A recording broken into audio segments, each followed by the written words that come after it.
In this video, I want to walk you through how to draw each of the lowercase letters. So I have my workbook, I have my glass dip pen, and then I have my Ferris wheel press ink file. So for this, you're gonna get your workbook open and go ahead to page 3.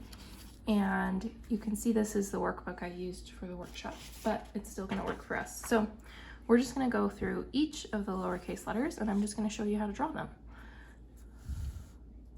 So for my glass dip pen, I'm just gonna wanna do one dip.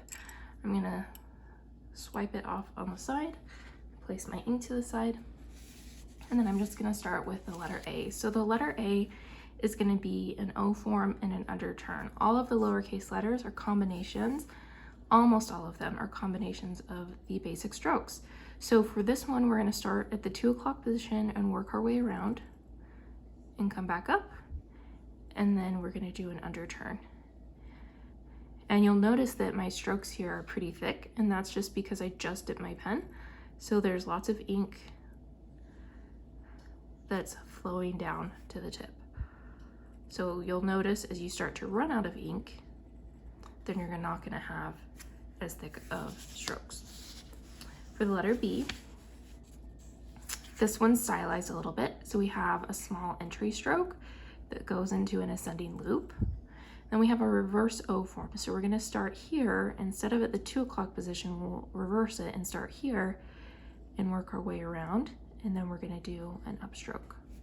So again, a little entry stroke with ascending loop. I do that in one motion. Lift up your pen, do the reverse O form, lift up your pen, upstroke. Next is the letter C. This one is based on the O form, so you're gonna start at the 2 o'clock position, go up to the waistline, down to the center line. Instead of connecting it, kick the bottom out to the right. So this is probably similar to how you already write the letter C. Next is D.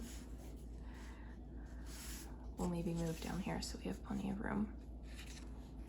For the letter D, this one is again gonna be similar to the B, where it has that little entry stroke and ascending loop, and it goes into an underturn. That's all one motion, and then we add our O form over here. So entry stroke into ascending loop and underturn, and then a little O form. Next is going to be the letter E. This one is going to be based on the O form, so we're going to start halfway between the waistline and the baseline, and we're going to do a small loop, and then we're going to do the rest of it like an O form, but kick the bottom out to the right.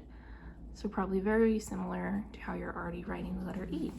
So from here, the workbook is front and back. So from here, what you need to do is you're gonna flip your workbook over, and we're gonna be over here to the letter F. This is the tallest letter in the alphabet. And I'm actually gonna re-dip my ink and do a couple of swipes, and then it's ready to go again. So for the letter F, this one is gonna be a stylized upstroke. So we're just flipping the way that it's going, the direction of the curve. Then we have an ascending loop and a descending loop, all one stroke, and then an upstroke. So again, stylized upstroke, ascending loop, then descending loop, and another upstroke. So that's the letter F. Next we have the letter G. This one is going to be an O form, and then a descending loop, and then an upstroke. So O form, descending loop, upstroke. Next is the letter H. This one has that similar kind of entry stroke and ascending loop that was happening with the B and the D. So little entry stroke with ascending loop. And this is our first compound curve. So ascending loop, compound curve. Next is the letter I. Oh, whoops. This one's gonna be really easy. It's an underturn, and then we dot. Underturn, dot. Underturn, dot. Next is the letter J. This one is gonna be a descending loop with an upstroke. So descending loop, upstroke, and then of course we'll want to dot them. K is going to have again that same little entry stroke and ascending loop, a little mini reversed O form, and then an underturn, but it's a little bit more diagonal than a traditional underturn. So ascending loop,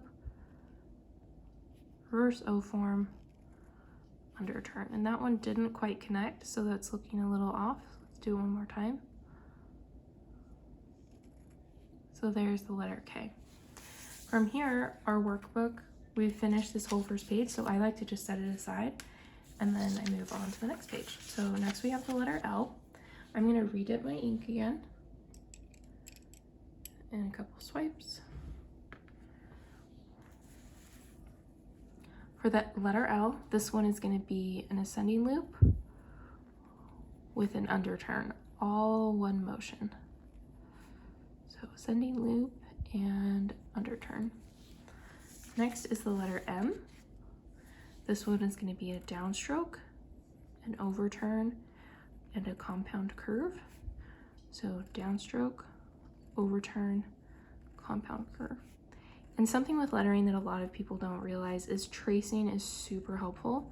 So that's why in their workbook, there's some examples for you to trace, and then there's room for you to practice it on your own as well.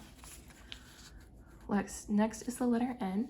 This one is going to be a downstroke and then a compound curve. Downstroke, compound curve. Very similar to the M. Next is the letter O. So this one we're going to start at the 2 o'clock position, work our way around to make the O form, and then we're going to do the comma dot. So the comma dot is really a connector to connect letters to the next one. Next is going to be P. This one is going to have a long downstroke, a reverse O form, and then an upstroke. So long downstroke, reverse O form, meaning we are going this direction now, and an upstroke. Next is Q. This one is going to be an O form, and then a descending loop, but instead of the loop pointing that way, it's pointing this way, so it's a reflected loop. So we've got our O form, our descending loop, and an upstroke. Then from here, we'll turn our paper over the side. We're getting so close to the end. So there are a couple letters that don't have basic strokes in them, and they're called outlier letters. So 2 of those, there are R, S, and X. So for the letter R, this one we're going to start with an upstroke, which we know, and it goes into a small loop and down, which is new, and then it goes into an underturn, which we also know. So upstroke, a little loop, underturn, and all of the loop is taking place above the waistline. And a lot of people, you could get that all one motion if you're feeling comfortable. I think some people find it easier to do all one motion than lifting in between on that R. Next is the letter S. This one is going to be an upstroke, again above, here's the waistline, it's going above the waistline.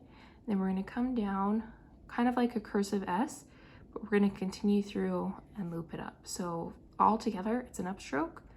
We're going to loop around and then end it at the waistline. So that's the letter S. So those 2 might be a little bit more tricky because they're not using basic strokes, but that just means that you need to practice them a little more to get more comfortable with them. Next is T. This one's going to be a downstroke and an underturn, and then we're going to cross it with a crossbar. So downstroke and underturn combined, cross with a crossbar. U is pretty straightforward. It's 2 underturns together. So it's an underturn and an underturn. It looks kind of like the W, but I'm going to show you the difference with it. For V, what we're doing is we're taking the compound curve and we're cutting it off here. So that's what we've got going on with this V, and then it has a comma dot. So portion of a compound curve and a comma dot. And I'm going to redip my ink, probably for the last time for these letters. And next we've got W. This one is going to be, whoops, make sure I'm on the screen, underturn, an underturn, and a comma dot, underturn, underturn, comma dot. And then from here, we're going to move that paper aside, and we've got 3 more letters. X is also an outlier letter. So what's happening here is we're doing this compound curve and we're cutting off these ends. So we'll have something like this, and then we'll cross it.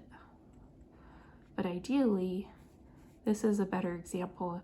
You want equal amounts of negative space in all 4 sides of the X. Next is Y. This one is going to be an underturn, a descending loop, and an upstroke. Underturn, descending loop, upstroke. And the last one is a Z, and this one is a little bit unique. We've got similar to an overturn, but it's more curved. We've got a descending loop that's more loopy and an upstroke. So this one kind of fits with the basic strokes, but we're really kind of stretching it to fit. So those are all of the lowercase letters and how to draw them. Please let me know if you have any questions about these letters, and I am happy to answer them. But I hope you enjoy the practicing. And yeah, let me know if you have any questions in the comments.